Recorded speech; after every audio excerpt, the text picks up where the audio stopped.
드리옵나이다. 아멘. 할렐루야. 오늘 우리 장로님 기도하신 것처럼 우리는 꼭 광야에 살고 있는 것 같습니다. 코로나가 꼭 잠잠해지는 것 같더니 다시 재확산 조짐이 지금 보이는 이러한 때에 오늘 이렇게 또 현장에서 또 실시간으로 하나님 앞에 예배 드리고 있습니다. 어찌 보면 이 매스컴이나 사람들이 교회 발이다 라는 얘기를 할 때 좀 마음이 아프죠. 그러나 우리가 어떤 탓을 하기 이전에 또 왜 이렇게 교회만 갖고 그러느냐라고 얘기하기 이전에 먼저 우리 자신이 기도하지 못했던 것을 돌아보고 느헤미야와 같은 심정으로 나와 나의 아비의 집이 범죄해서 이렇게 이 땅에 어려움 당했습니다 라는 그런 심정으로 하나님 앞에 기도할 때에 하나님께서 이 위기가 오히려 기회가 되는 은혜를 우리에게 허락해 주시리라 믿습니다. 야고보서 5장 16절에 보면 그러므로 너희 죄를 서로 고백하며 그랬어요. 병 낫기를 위해서 서로 기도해라. 의인의 간구는 역사하는 힘이 큼이라. 이렇게 말씀하고 계세요. 초대교회에도 위기가 많았어요. 성도들이 아팠어요. 그러나 그 위기를 어떻게 넘었냐는 거죠. 오늘 장로님 기도하신 것처럼 그 광야에서 필요한 건 하나님의 음성이거든요. 하나님이 원하시는 게 뭘까? 기도하면서 그 하나님이 주신 음성에 따라서 오늘 이 초대교회가 했던 일은 뭐냐면 서로의 죄를 고백하며 그랬어요. 여기서 서로의 죄를 고백한다는 것은 은밀하게 그냥 하나님께만 1대1로 죄를 고백한다는 말이 아니에요. 자기의 죄를 온 공동체와 함께 오픈해서 자기를 드러내고 죄를 고백하면서 회개하면서 기도했다는 거예요. 자기의 죄를 회개하면서 오픈하고 죄를 고백하며 기도할 때 하나님께서 그 초대교회 공동체의 치유라고 하는 죄 용서라고 하는 변화라고 하는 그런 하나님의 응답을 주신 것이거든요. 마찬가지로 지금 우리가 위기를 만나고 있지만 여러분이 여러분의 이 가정의 위기든 아니면 삶의 위기든 어떤 위기든 간에 우리에게 필요한 것은 뭐냐면 왜 이런 일이 벌어졌습니까? 우리가 원망하고 탓하기 이전에 먼저 나의 죄를 보고 하나님 앞에 내가 하나님 말씀 속에 서지 못했습니다. 나 자신의 죄를 보고 회개하고 엎드려서 하나님이 문제를 풀어갈 수 있는 지혜를 달라고 기도할 때에 오히려 이 위기가 축복이 되는 하나님의 은혜를 덧입혀 주실 줄로 믿습니다. 여기 의인의 간구는 그랬어요. 의인의 간구는 역사하는 힘이 크다. 기도에 놀라운 파워가 있다라고 하는 것이죠. 하나님은 우리의 기도를 얼마나 기뻐하시는지 몰라요. 어떤 선교사님이 멕시코에서 사역을 하는데 그 한 아이가 너무 아버지한테 이렇게 학대를 당한 거예요. 그 아이를 돌보다가 성령님 말씀하시길 이 아이를 입양하라고 하는 음성을 주신 거예요. 입양을 했어요. 내 딸이 됐잖아요. 딸이니까 이제부터는 딸한테 얘기하는 거죠. 뭐 필요한 거 있으면 다 얘기하라고 말이죠. 그런데 이 아이가요, 아버지한테 학대만 당하고 뭐 아버지한테 한 번도 조르거나 달라고 했던 경험이 없기 때문에 새로 아버지가 된 이 선교사님께도 뭐 이렇게 뭐 투정을 부리거나 뭘 달라고 이렇게 떼를 쓰거나 하지 않더라는 거예요. 선교사님이 뭐든 좋으니까 아빠한테 얘기하면 다 해줄게. 그러는데도 이 아이는요 또 버림당할까 봐서 아버지가 두려워서 뭐 아버지한테 뭘 달라고 못하는 거예요. 그런데 어느 날 이 아이가 말이죠. 이 선교사님한테 아빠 나한테 필요한 게 있는데 아빠의 신발끈 신발도 아니고요. 신발끈이 끊어졌는데 신발끈 하나만 사주면 안 되냐고. 근데 말이죠. 그 끈 하나 사달라 그랬는데도요. 이 선교사님이요. 갑자기 눈물이 왈칵 쏟아지더라는 거죠. 야, 이 아이가 나한테 달라고 하다니. 그 달라고 했다라는 것이 이 선교사님께는 너무나 기뻤던 거예요. 마찬가지로 우리 하나님은요. 우리가 하나님 앞에 이런 어려움이 있어서 하나님 도와달라고 하나님 앞에 구할 때 하나님이 물리치지 않으세요. 우리의 기도를 얼마나 기뻐하신지 몰라요. 아니 좀 과장해 표현한다면 하나님의 눈에서 눈물이 왈칵 쏟아질지 모르겠어요. 그 정도로 하나님은 우리가 기도하기를 원하세요. 그래서 의인의 간구는 역사하는 힘이 큰 거예요. 정말 기도의 능력이 있다라고 하는 사실을 우리가 깨닫고 기도할 수 있는 하나님의 종들이 되시길 주님의 이름으로 축복합니다. 그래서 아무리 힘들고 어려워도 절망하거나 포기하면 안 돼요. 하나님이 이 어려움을 통해서도 하나님이 하실 일이 있음을 믿고 끝까지 포기하지 않고 우리가 기도해야 되는 거죠. 이사야서 62장에 보면은 이사야가 하나님께 음성을 들어요. 이사야가 이 멸망당한 이스라엘을 향해서 하나님이 주신 음성을 받거든요. 그때 하나님이 주신 음성이 뭐냐면요, 이사야서 62장 1절에서 2절에 보니까 나는 시온의 의가 빛같이 예루살렘의 구원이 횃불같이 나타나도록 그렇게 말씀하세요. 하나님은 하나님의 백성들이 어두운 땅에 횃불처럼 쓰임받기를 원하시는 거죠. 우리가 전에 이사야서를 상고할 때 함께 나눴던 말씀이잖아요. 그래서 이사야서 62장 1절에 보시면은 예루살렘을 위해서, 우리를 위해서 하나님이 쉬지 않고 일하신다. 그래서 2절 끝에 보면 그들을 새 이름으로 일컬음이 되게 하겠다. 하나님 그들을 회복시키겠다고 약속하시는 거거든요. 아무리 멸망당한 이스라엘에도 하나님이 회복 역사를 주시겠다는 거예요. 그래서 하나님께서 이사야서 62장 4절에 보면은 다시는 그래요. 너희를 버림받은 자다, 황무지다 하지 않고 헵시바다, 뷸라다, 사랑받는 자다, 기뻐하는 자다라고 하겠다고 말씀하시잖아요. 하나님이 이 회복의 말씀을 우리에게 주시면서 하나님 주셨던 말씀이 있어요. 그게 뭐냐면은 이사야서 62장 6절과 7절에 보면 예루살렘이라 그랬어요. 너희 여호와로 기억하게 하시는 자들아, 너희는 쉬지 말라고 말씀하세요. 그리고 7절 다 함께 같이 한번 읽어보겠습니다. 함께 있습니다. 시작. 또 여호와께서 예루살렘을 세워 세상에서 찬송을 받게 하시기까지 뭐 하지 말라고요? 그로 쉬지 못하시게 하라. 포기하지 말고, 이 절망 바라보고 낙심하지 말고 끝까지 기도하라고 하나님께서 말씀하고 계시는 거거든요. 오늘 우리가 함께 읽은 요시아라고 하는 왕이 이스라엘이 국운이 기울어서 멸망이 가까울 때 끝까지 마지막까지 이스라엘의 빛을 드러낸 마지막 성군으로 쓰임받은 하나님의 종이 요시아였던 겁니다. 오늘 우리가 함께 읽은 말씀, 장로님 읽어주신 말씀은 이 요시아가 이룬 종교개혁에 관한 말씀이에요. 호랑이는요, 죽기 전에 마지막으로 온 세계가 정말 그냥 쩌렁쩌렁 울리듯이 한번 그렇게 엄청나게 표를 하고 그렇게 죽는다 그러죠. 죽기 전에. 별도요, 사라지기 전에, 죽기 전에 한번 찬란한 빛을 발하고 별이 사라진대요. 마찬가지로 이스라엘이 멸망당하기 전에 하나님은 요시아를 통해서 마지막 하나님의 빛을 드러내시는 그 과정이 오늘 말씀이거든요. 이 어두운 때 하나님이 요시아를 통해 이스라엘을 회복시키시는 그 과정, 그 첫 번째 그 회복의 방법이 뭐였냐라는 거예요. 첫 번째는 뭐냐면 말씀을 들을 때 변화가 시작됐다는 겁니다. 말씀을 들을 때 말이죠. 열왕기하 23장 한번 1절에서 2절에 보시면은요, 왕이 보내 유다와 예루살렘의 모든 누구요? 장로들을 자기에게 모았다 그랬어요. 먼저는 리더가 바뀌지 않으면 안 되니까 리더들을 먼저 모으고, 뿐만 아니라 2절 이에 왕이 여호와의 성전에 올라가서 유다 모든 사람과 예루살렘 주민과 제사장들과 선자들과 그 다음에 뭐예요? 모든 백성이 노소를 막론하고 다 왕과 함께 했다 그랬어요.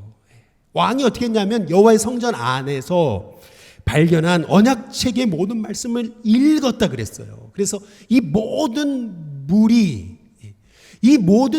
귀에 이 말씀을 읽어서 듣게 했다라고 성경이 말씀하고 있거든요. 이 요시아는요, 이스라엘의 변화를 원했어요. 그래서 예루살렘 이 성전을 보수하기 위해서 성전 보수를 명했거든요. 우리 교회도 요새 성전 보수 공사를 이렇게 우리 방수나 이런 여러 가지 공사를 하고 있잖아요. 근데 공사를 하다가 hilki야라고 하는 제사장이요, 뜻밖의 장소에서 성경책을 발견합니다. 그 이유가 있어요. 그 요시아의 아버지 아몬 그리고 할아버지 므낫세 시절에는 엄청난 우상 숭배의 때였어요. 그러다 보니까 말씀이 사라졌어요. 성경책을 내다버렸어요. 그때에 이 말씀을 완전히 없애는 이것은 하나님의 제사장이 할 일이 아니잖아요. 누군가 그 성경책을 숨겨놨던 것을 이 hil기야가 발견한 거죠. 그리고 왕에게 갖고 왔어요. 왕이 그 말씀을 읽는 중에 가슴이 뜨거워졌어요. 그래, 그렇구나. 이 땅이 변화되는 것은 말씀밖에 없구나. 우리는 여기서 요시야의 절박함을 볼 수 있어요. 그냥 장로님들과 이 제사장들만 성경의 말씀을 들으라고 한 게 아니고요. 백성들까지 노소를 막론하고 다 모아가지고 말씀을 듣게 왕이 읽혀주거든요. 말씀을요. 그때에 백성들이 어떻게 되냐면은 열왕기하 23장 3절 끝에 부분에 보니까 백성이 다 그랬어요. 모든 백성들이 다 그 언약을 어떻게 하기로요? 따르기로 그렇게 언약했다, 결심했다라고 말씀하고 있어요. 진정한 영적 변화는요, 하나님의 음성을 듣기 시작하면서부터 우리의 삶이 바뀝니다. 그것이 큰 음성이든 작은 음성이든 세미한 음성이든 그 음성을 듣기 시작할 때 내 삶의 진정한 변화와 치유가 일어나게 되는 거예요. 어떤 그 유초등부의 전사님이요, 아이들에게 말씀을 가르치는데 애들이 예배 시간마다 떠들잖아요. 애들이 말씀을 안 듣는다, 내가 이 아이들에게 도대체 설교하는 게 의미가 있느냐, 이렇게 막 마음이 절망감이 몰려오는 어느 날 이 교회 학교에 이 아이를 둔 부모님이 전사님한테 우리 애가 너무 교회 가는 걸 좋아해요. 그리고 전사님 말씀을 너무 좋아해요. 그러는데 그게 그냥 의례적인 얘기로 생각했던 거예요. 그런데 이 어머니가 그런 얘기를 해요. 하루는 이 어머니가 너무 힘든 일이 있어가지고 이불을 뒤집어 쓰고 그렇게 누워있는데 애가 와서 얘기하더라는 거죠. 엄마 아파? 예. 엄마가 그래 엄마 아파. 좀 내버려둬. 예.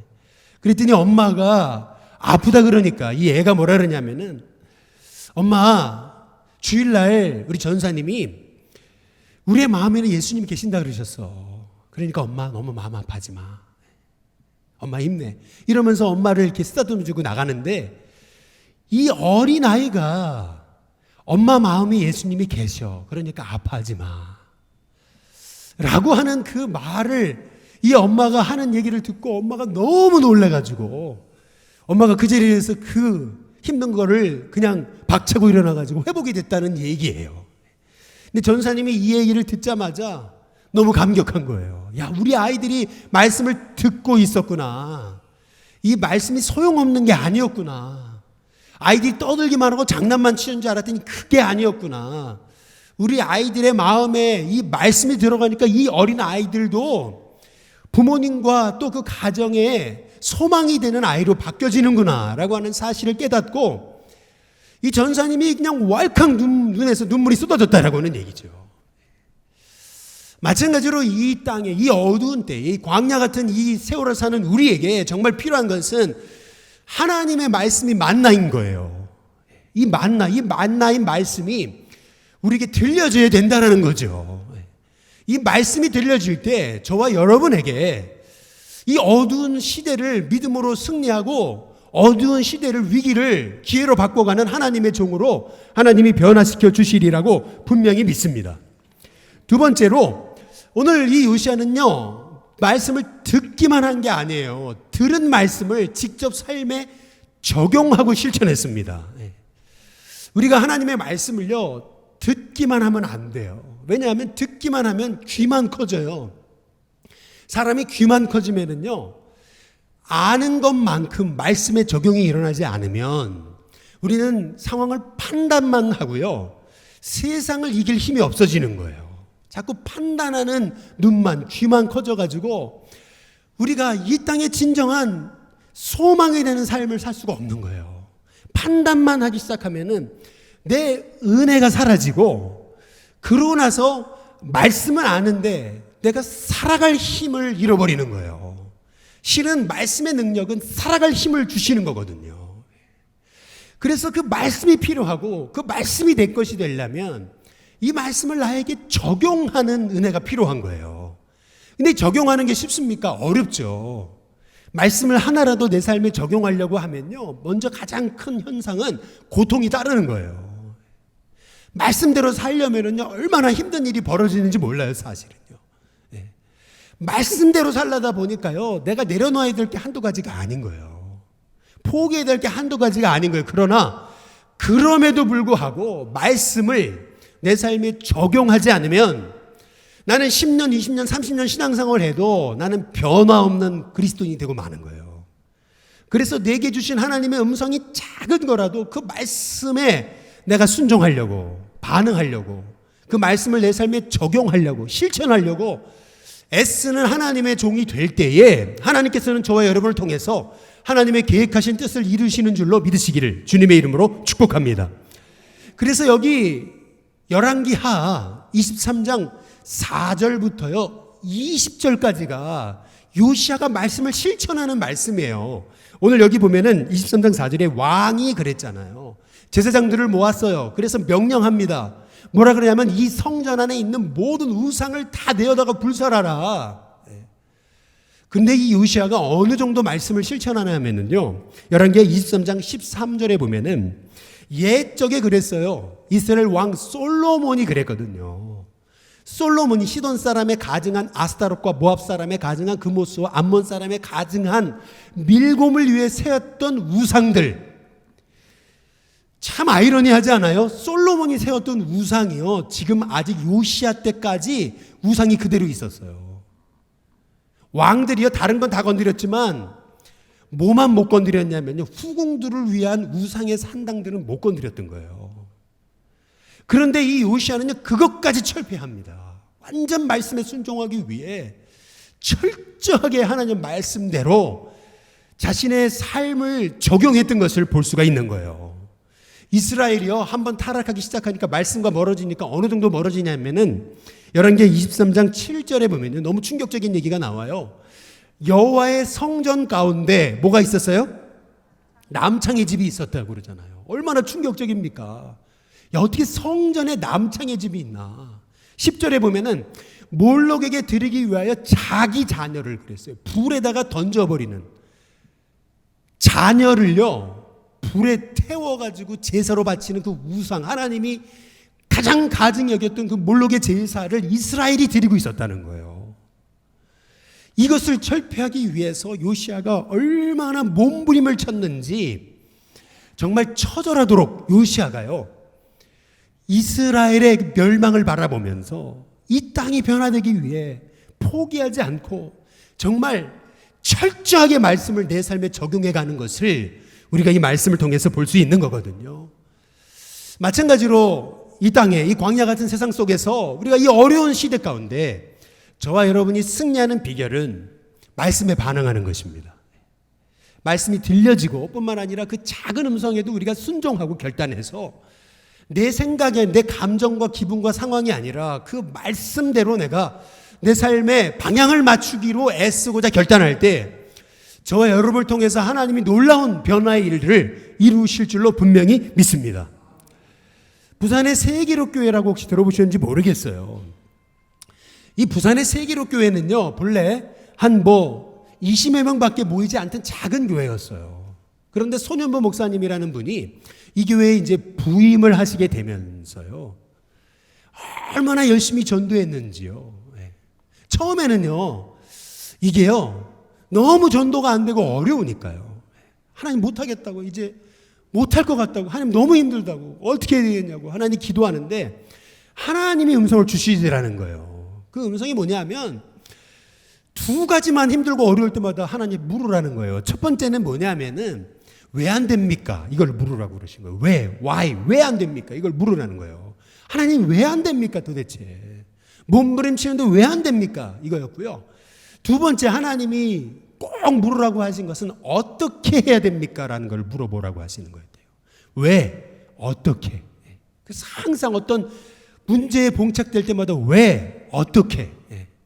근데 하루는 이 밤 12시였대요. 근데 막 누가 사택문을 두드리는데요. 나가보니까요, 누가 술을 취해가지고 남자가요, 행패를 부리는데요. 목사님이 가서 이게 말리는데, 싸움을 말리는데 이 사람이 목사님의 따귀를 때리더라는 거죠. 사람이 그래도 자존심 있는데 자존심이 상하잖아요. 그때 근데 갑자기 하나님 주신 말씀이 뭐냐면 생각나서 왜? 이 사람 왜 이러는 겁니까? 두 번째, 어떻게 해야 됩니까? 이런 상황에서. 근데 하나님께서 그런 음성을 주시더래요. 계속 맞아라 말이죠. 계속 그냥 맞아라. 하나님 음성에 그 순종해서 말이죠. 계속 맞았대요. 그리고 바보처럼 정말 친절하게 그분을 섬겼다는 거예요. 놀라운 것은요, 그로부터 얼마 후에 이분이 교회 나오고 나중에 이분이 그 교회 장로님이 됐대요. 이 수십 명밖에 안 모이던 이 작은 부산의 교회가요, 지금은 3,500명, 지금은요 1년에요 1,000명에게 세례를 주는 교회로 부흥을 했다는 거예요. 저는 이 손현보 목사님의 말씀을 들으면서 제가 막 도전받았던 것은 이거예요. 우리가 어렵다고 자꾸 안 된다, 힘들다 얘기하기 전에 하나님께 기도해야 된다는 거죠. 하나님 왜 이런 어려움을 만났습니까? 그리고 우리가 어떻게 이 문제를 풀어가야 되겠습니까? 하나님 앞에 기도할 때에 우리가 작은 음성 하나하나에도 우리가 집중하며 나아간다면은 하나님께서 우리에게 반드시 이 어려움도 풀어갈 수 있는 힘과 지혜를 우리에게 덧입혀 주시리라 믿습니다. 그래서 하나님은 절망의 때에 포기하지 말고 우리에게 기도하라고 하시는 거예요. 영국의 양심이라고 불리는 윌리엄 윌버포스라고 하는 그 참 위대한 그리스도인이 있죠.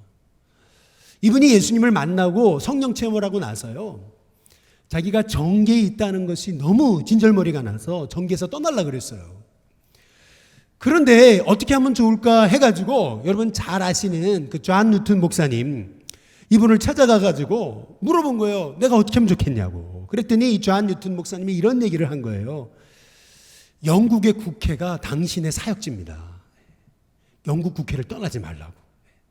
그래서 영국 국회에서요, 당신은 영국이요, 그 모든 경제의 3분의 1이 노예제도를 통해서 경제가 운영되던 때였는데, 그래서 모든 귀족이나 모든 그 상인이나 모든 백성들이 그 노예제도를 통해서 살아가던 때였는데, 그 노예제도는 하나님의 뜻이 아니다 라고 끊임없이 선포하면서 150번이나 말이죠, 국회 대논쟁을 벌리면서 결국에는 하나님의 뜻을 이루는 그 영국 땅의 그 3분의 1의 경제를 좌지우지했던 그 노예제도를 폐지하게 되는 역사가 일어나면서 윌리엄 윌버포스를 통해서 이 영국의 이 국회의원 중에 젊은 국회의원 중에 3분의 1이 주님께 돌아오는 그런 역사가 나타나게 됐다라고 하는 거거든요.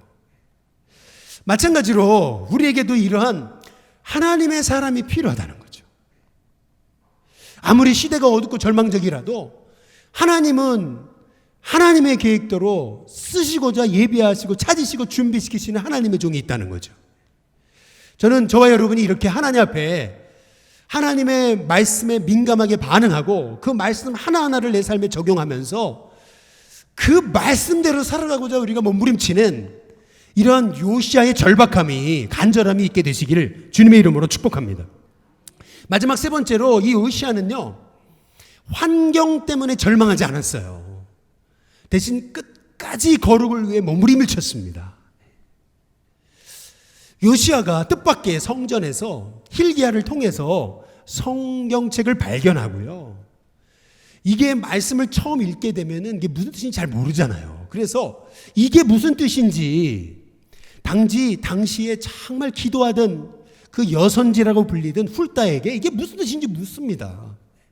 이게 도대체 무슨 뜻이냐고. 그랬더니 훌다가 했던 말이 뭐냐면은 열왕기하 22장 17절에 이렇게 얘기를 하는 거예요. 이는 이 백성이 나를 버리고 다른 신에게 분향하며 그들의 손의 모든 행위로 나를 경노하게 했다. 그러므로 내가 이곳을 향하여 내린 진노가 꺼지지 아니하게 하리라. 훌다를 통해서 주신 하나님의 음성은 뭐냐면 이스라엘이 망한다는 거예요. 유다가 망한다는 거예요. 얼마나 이 훌다에게 하나님의 음성을 듣고 요시아가 절망했을까요? 유다가 망한다니 말이죠. 얼마나 그 마음에 낙심이 몰려왔을까요? 이 땅이 망한다라고 하는 그 소식을 듣고 얼마나 이 요시아가 애통해 했겠냐는 거예요. 그러나 그는 애통하는 데서 끝나지 않잖아요. 오히려 백성들을 소집하고 장로님들을 소집하고 어린아이나 노인이나 할 거 없이 다 소집해가지고 말씀을 듣게 하잖아요. 우리가 변화되지 않으면 우리는 망한단 말이에요. 우리가 새로워지지 않으면 이 땅은 망한단 말이에요. 절박하게 하나님의 말씀대로 우리가 변화되어야 된다고 선포하잖아요.